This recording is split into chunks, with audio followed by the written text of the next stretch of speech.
What if I told you that in the middle of World War II, a man fell from the sky, not with a parachute, not with any control, but from 20,000 feet into open air? No plan. No chance. And for several long seconds, he wasn't even conscious to know it was happening. By every known law of physics, this story should have ended before it even began. But it didn't.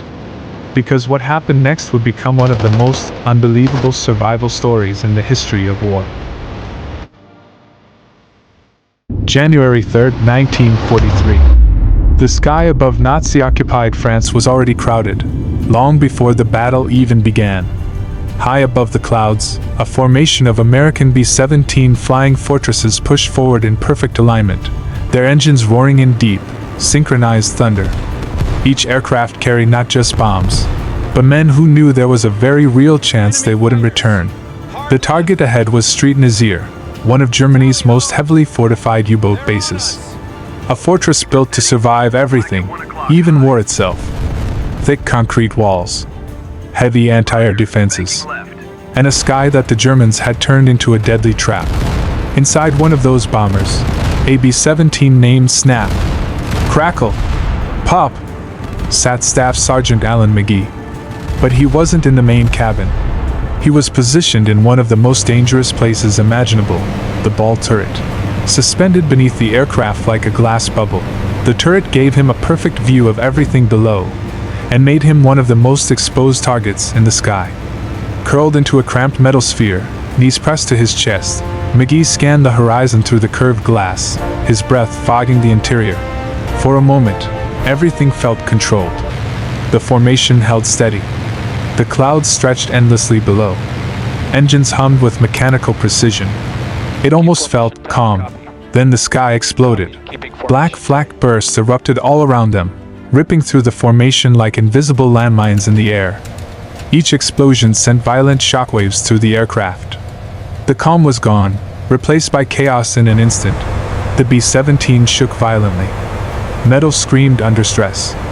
Shrapnel tore through the air like a storm of blades.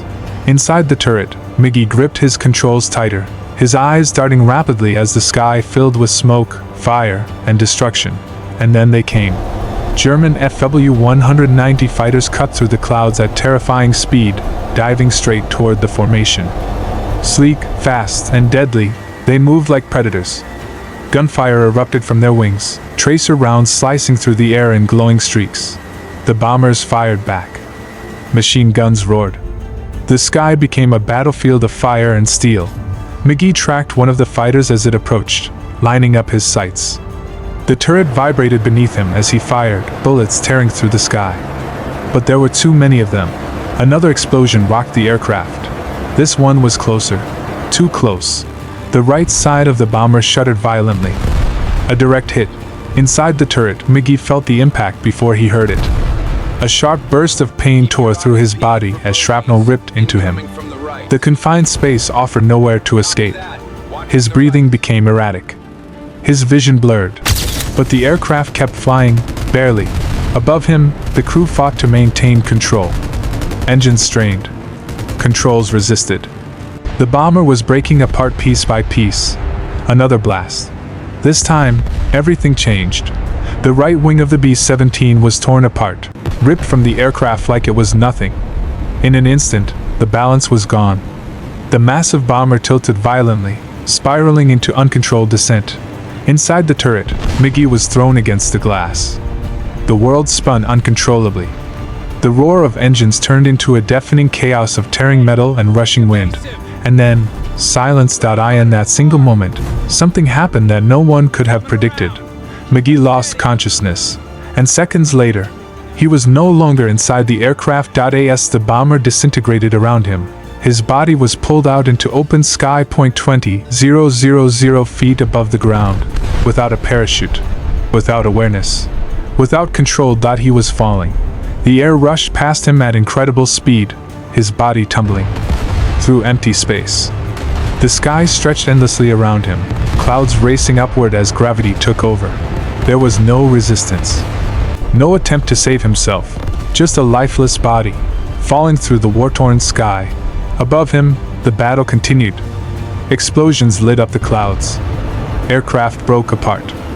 Fire burned through the sky, but Magee kept falling, through the cold air, through the silence, through a moment that should have ended everything. Below him, the city of St. Nazaire slowly came into view. Buildings, streets, the railway station, and then, impact. His body crashed through the glass roof of the railway station with violent force. The structure shattered instantly, glass exploding outward in every direction. The fall, that should have been impossible to survive, was somehow broken by the structure itself. Inside the station, chaos erupted. German soldiers turned in shock, staring at the sudden explosion of glass and debris. Where they expected death, they found something else. Magee was still alive. Barely. His body lay broken among shattered glass and twisted metal. Blood covered his face. His breathing was shallow. Unconscious, but alive. The soldiers approached cautiously, unsure of what they were witnessing. A man had just fallen from the sky, without a parachute, and survived. They quickly moved him out, carrying his broken body through the station. The war didn't stop for miracles, but this one forced them to pause. Magee was taken to a German hospital. Doctors worked to stabilize him, treating his injuries despite him being the enemy. Bones were broken. His body was battered beyond recognition. But somehow, he held on. Days turned into weeks. Slowly, against all odds, he recovered enough to survive. After that, he was transferred to a prisoner of war camp in Austria.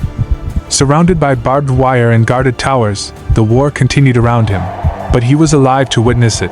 The same man who had fallen from the sky now sat behind fences, breathing, waiting, enduring. When the war finally came to an end, Magee was freed. He returned home, carrying not just scars, but a story that sounded impossible. A fall from 20,000 feet. No parachute. No control. And yet, survival. He was later awarded the Purple Heart and the Air Medal for his service. But no medal could truly capture what he had been through. Years later, he would even learn to fly again. The sky, that once tried to take his life, became something he returned to, not out of fear, but because he had survived it. And maybe that's what makes this story unforgettable. Not just the fall, not just the war, but the fact that sometimes, even in the middle of chaos, destruction, and impossible odds, life finds a way to hold on.